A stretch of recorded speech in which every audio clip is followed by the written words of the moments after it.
Bringing Peter King from the MMQB.com. Worst football night in America. Give the poll question wording to Peter McLovin. Do you have a problem with Jadeveon Clowney shutting down his workouts? What do you think, Pete? None whatsoever. Yeah, I don't either. I've never in my life, after a draft, heard a general manager stand up either on or off the record and say, we didn't pick John Doe because he wouldn't work out for us. I'm not saying it's silly. It's a very small factor in some teams' eyes that they want him to work out and he won't.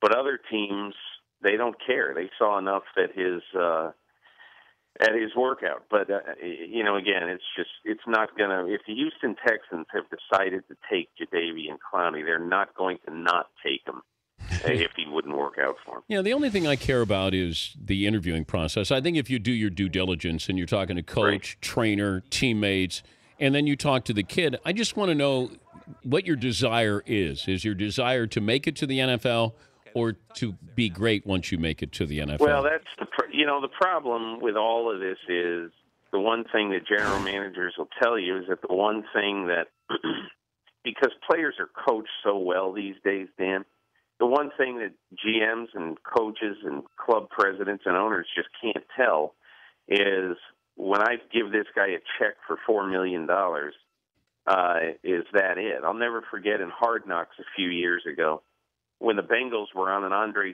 Smith came in and finally signed. He had a long holdout. He was overweight.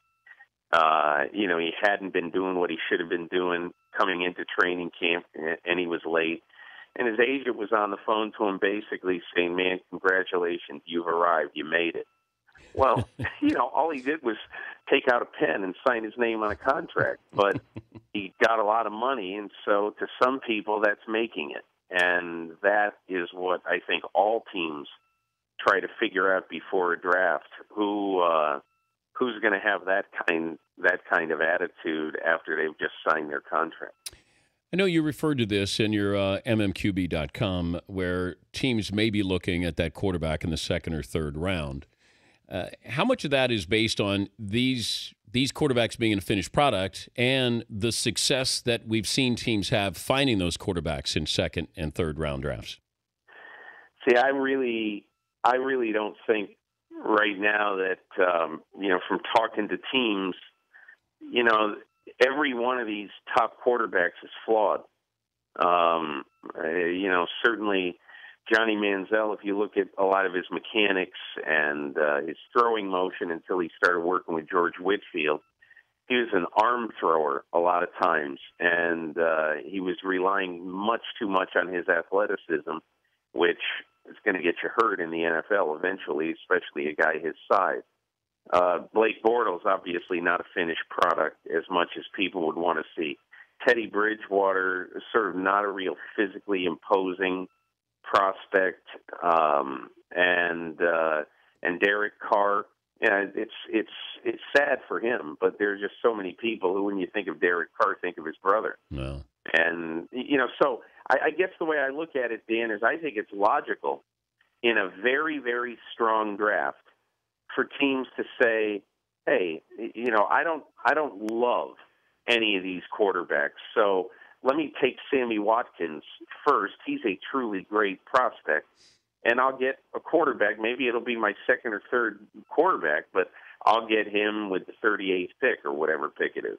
Yeah, I'm with you on that. I think if I look at guys that I know, like Sammy Watkins to me is a given. I just think that by all accounts, he looks like he's a pro wide receiver. Khalil Mack, I guess you put him in there in that category as well. If I'm taking somebody that high, I have to say to my fan base and my coach, this guy is going to be there for you. These quarterbacks, they're a risk, every single one of them. But we see this with drafts where these GMs get goofy and they panic and they go, well, we might not get our guy. Let's take our guy. I don't know if that's going to happen this year, but Gil Brandt said he sees 4 quarterbacks taken in the first round. Yeah, I yesterday I was with Mike Holmgren out in Seattle, and we were talking about it, and I said, hey, and I wrote about it today on our site. I said, you've been through this. You've either traded for a guy, or drafted a guy, for three different franchises. What's your advice when every one of these guys has sort of a pockmark on him? He goes, you got to take him. You got to take your favorite one, and you've just got to work with him, and you got to give him 3 years.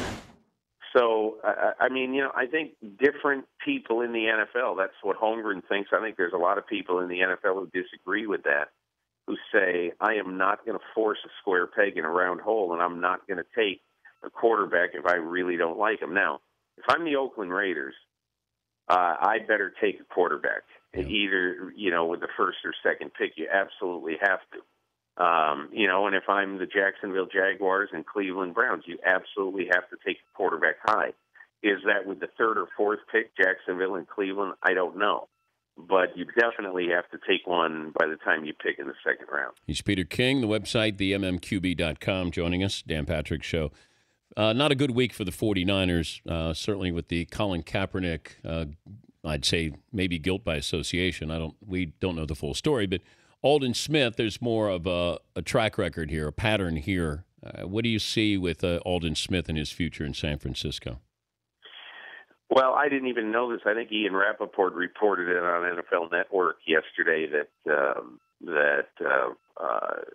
Aldon Smith, a week before the draft, the 49ers can exercise the 5th year of his rookie contract.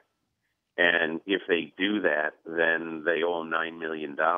And so if I'm the 49ers right now, I have serious reservations.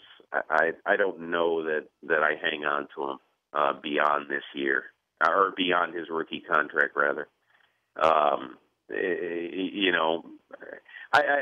think they're going to use this time to fact find and to find out exactly what happened. But if he originally got in trouble and is going to stand before a judge here in a couple of weeks because of a drinking problem, and he's been in rehab, and if he was at the L.A. airport, as some have said, having had some alcohol, I think I'd have some very serious questions about whether I want him to be part of my team's future. But is it riskier to keep him or let him go?